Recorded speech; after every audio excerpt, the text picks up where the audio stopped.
Oke, recording. Bagaimana kabar kalian? Semoga baik-baik saja, pokoknya jos gandos. Di video kali ini saya berencana untuk mengganti motherboard yang ada di komputer saya ini, yang awalnya menggunakan motherboard dari ASRock, yaitu ASRock B450 Pro 4. Di sini saya berencana menggantinya menjadi MSI X57A Pro. Sama-sama Pro series tapi beda brand aja. Kebetulan dua motherboard ini bisa dibilang adalah motherboard termurah di kelasnya, yang dimana MSI X570A Pro ini juga merupakan bisa dibilang termurah di kelasnya di antara seri Gaming Plus ataupun Godlike apalagi. Dan B450 ini juga termasuk yang termurah di kelasnya karena masih ada lagi yang seri tertingginya di chipset B450 ini, yaitu ada Steel Legend dan sebagainya lah. Alasan saya mengapa upgrade dari B450 ke X570 ini semata-mata karena PCIe Gen 4-nya, yang dimana kebetulan kemarin saya juga sudah baru saja mengupgrade VGA saya RX 6600 yang kebetulan itu juga support Gen 4, jadi saya berencana untuk mengganti motherboardnya sekalian. Ya walaupun memang agak kontroversial kalau sebenarnya perbedaan performa antara Gen 3 dan Gen 4 itu untuk penggunaan gaming terutama memang nggak berbeda jauh, tapi memang bisa dibilang ada hasrat tersendiri untuk saya untuk mengganti motherboard lama saya yang dari chipset B450 itu ke X570 Pro ini. Motherboard ini saya dapatkan dalam kondisi bekas atau second. Saya beli di Tokopedia dengan harga sekitar 1,8 jutaan. Saya belum ada nyoba motherboard ini bagaimana kondisinya. Yang jelas kita akan melakukan tes setelah proses pemasangan motherboard ini ke dalam PC setup saya di sebelah kiri saya ini.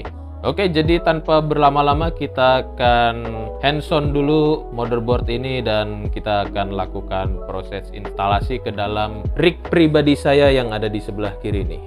Oke, jadi di sini kita akan hands-on dulu sedikit mengenai motherboard yang baru saja saya beli dalam kondisi second ini. Jadi ini adalah MSI X570A Pro, yang dimana ini juga seperti yang saya bilang tadi bahwa motherboard ini adalah salah satu motherboard yang termurah di kelasnya, karena masih ada lagi seri yang lebih tinggi dari ini dan tentu saja harganya lebih mahal. Dan yang seperti saya bilang juga barusan bahwa motherboard ini saya dapatkan dalam kondisi bekas.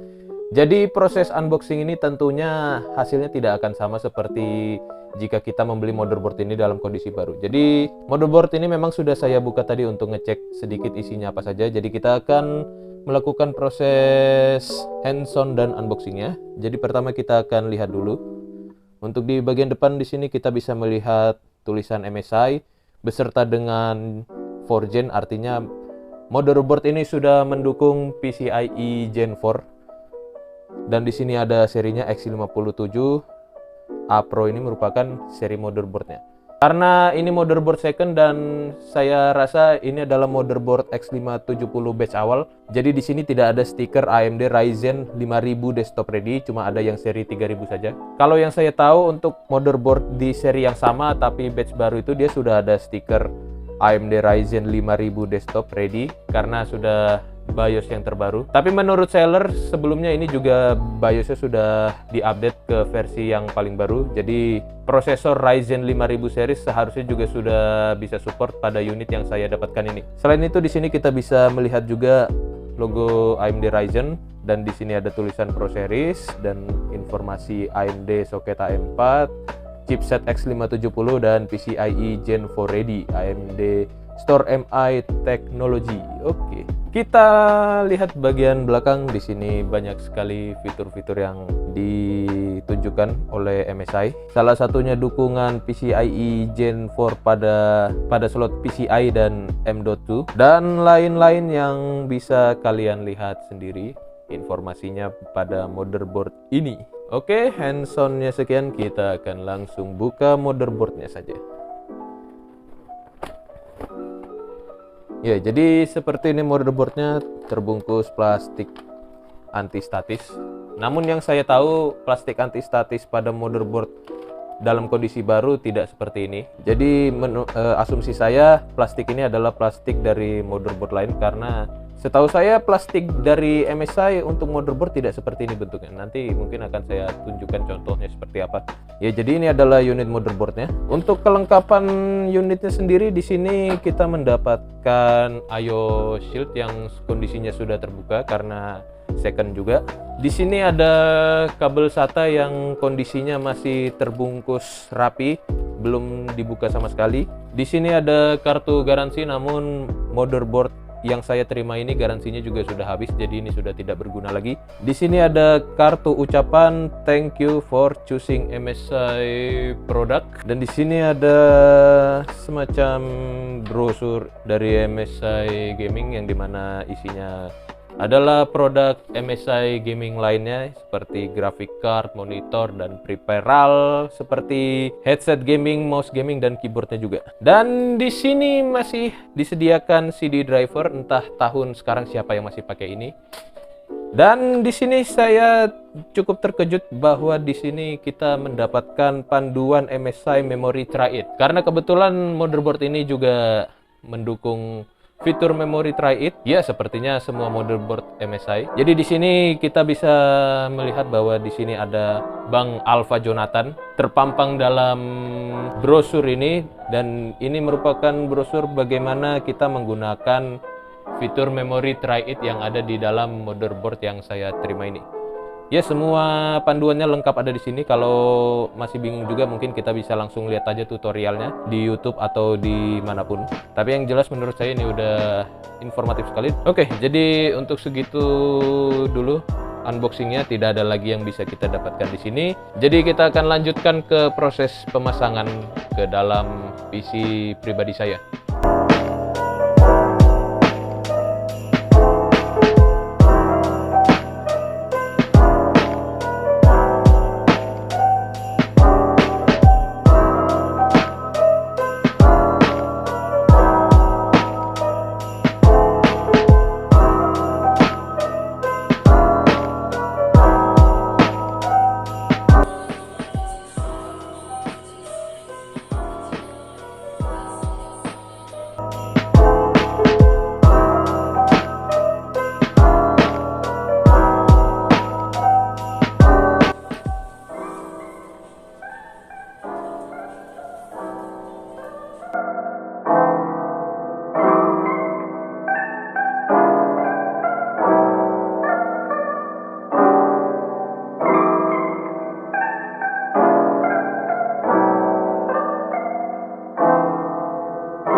Oke, jadi ini kita running pertama dulu.